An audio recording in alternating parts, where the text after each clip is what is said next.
It was a festive time, whether it was Jamaica, Queens, Richmond Hill, Queens, or Harlem or Washington Heights. I knew all of these places from long ago.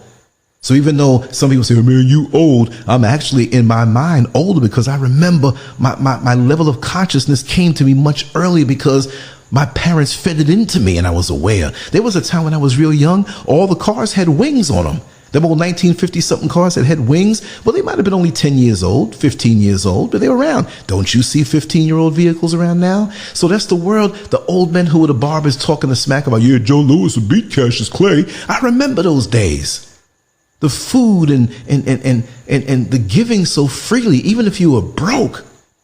That's why the TV show, the sitcom Good Times was such a sweet thing. Even the Jeffersons who moved on up, okay? But Good Times, even if we weren't as poor as they were, it didn't matter. We had a love for each other. Yeah, you had the people who were uppity and snooty and sometimes, but most of them did not forget where they came from. They didn't throw off on those who had less.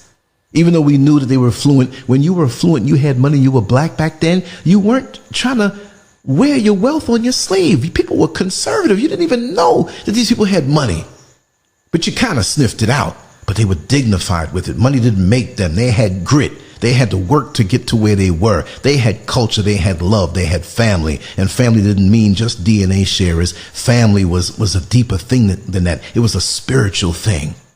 And even people who were single, they felt as though they had family.